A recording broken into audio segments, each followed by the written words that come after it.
tentu sangat berbeda dengan kondisi sekarang, di mana banyaknya peneliti, banyaknya ilmuwan mengembangkan pengetahuan lebih spesifik. Maka pengetahuan-pengetahuan sekarang sesuai dengan minat dan bakat masing-masing menjadi juga sangat spesifik. Itu sebabnya Cak Nur mengutip salah satu ungkapan populer dalam bahasa Inggris, "Who knows everything knows nothing." Siapa yang serba tahu sebenarnya tidak tahu apa-apa. Kalau begitu Cak Nur prasangka buruk dong? Tidak, ia hanya menyampaikan bahwa kemungkinan besar seperti itu, sebab pengetahuan yang begitu detail tidak mungkin untuk manusia ketahui seluruhnya. Begitu luasnya pengetahuan saat ini, sekali lagi berbeda dengan kondisi dulu, tidak akan mungkin manusia kuasain sampai sedetail-detailnya mengingat terbatasnya umur manusia.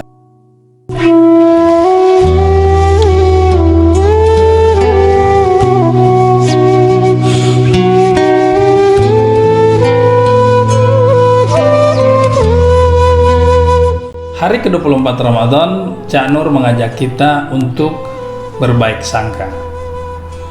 Salah satu renungan pada hari ini adalah tentang bagaimana hubungan antara prasangka baik dengan puasa dan zakat fitrah.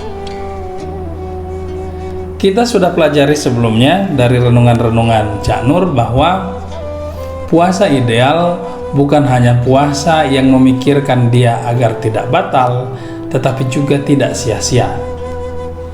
Hal-hal yang membatalkan puasa menurut fikih secara formal adalah makan, minum, dan berhubungan seks. Tetapi ada juga hal-hal yang membuat puasa, sekalipun secara fikih dia tidak batal, tetapi menjadi sia-sia. Ini sudah pernah kita bahas sebelumnya, yakni antara lain tentang prasangka buruk, berkata-kata kotor, dan rasa dengki. Dari sini kita bisa memahami bahwa prasangka buruk, dengki, dan kata-kata kotor sebenarnya masih sangat terkait juga, yakni semuanya terjadi karena tidak adanya prasangka baik pada diri seseorang, tidak adanya husnudzon.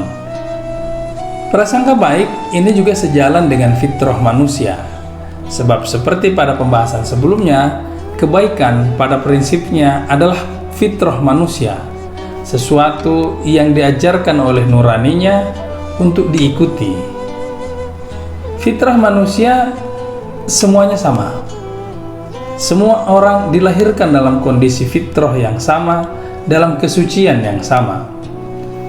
Lalu yang membedakan antara satu orang dengan yang lain sejak kecilnya umum kita ketahui, yakni hanya pada persoalan minat dan bakatnya saja.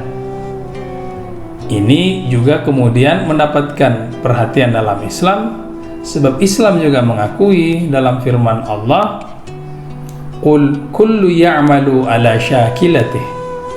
Katakanlah, tiap-tiap orang berbuat menurut keadaannya masing-masing. Dari perbedaan minat dan bakat inilah yang justru secara positif mendapatkan perhatian untuk dikembangkan. Dari sini lalu muncullah pengembangan ilmu pengetahuan menjadi lebih spesifik dibandingkan dengan sebelumnya. Di zaman dahulu, orang mungkin saja bisa mengetahui banyak ilmu pengetahuan dan semuanya mendalam, sebab tentu sangat berbeda dengan kondisi sekarang, di mana banyaknya peneliti, banyaknya ilmuwan mengembangkan pengetahuan lebih spesifik. Maka pengetahuan-pengetahuan sekarang sesuai dengan minat dan bakat masing-masing menjadi juga sangat spesifik. Itu sebabnya Cak Nur mengutip salah satu ungkapan populer dalam bahasa Inggris, "Who knows everything knows nothing."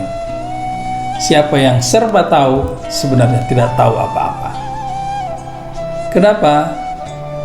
Sebab pengetahuan dia tentang banyak hal tersebut kemungkinan besar semuanya itu adalah sifatnya permukaan saja. Kalau begitu Cak Nur prasangka buruk dong? Tidak, ia hanya menyampaikan bahwa kemungkinan besar seperti itu sebab pengetahuan yang begitu detail tidak mungkin untuk manusia ketahui seluruhnya.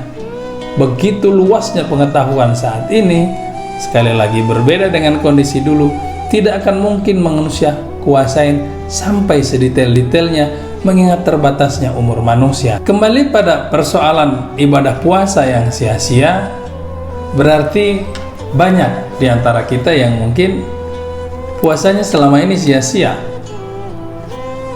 Karena itu dalam Islam memang juga disediakan solusinya, yakni zakat fitrah. Zakat fitrah hakikatnya dalam sebuah hadis, zakat fitrah untuk membersihkan orang berpuasa dari perkataan yang sia-sia, kata-kata yang kotor, dan makanan bagi orang miskin.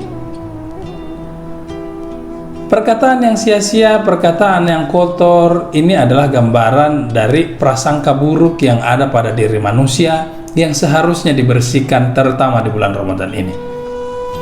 Ini juga menjelaskan bahwa prasangka baik sesungguhnya juga memiliki kesamaan dengan zakat, yakni keduanya sama-sama membawa manusia untuk menyucikan diri, mengembalikan manusia pada fitrahnya yang baik.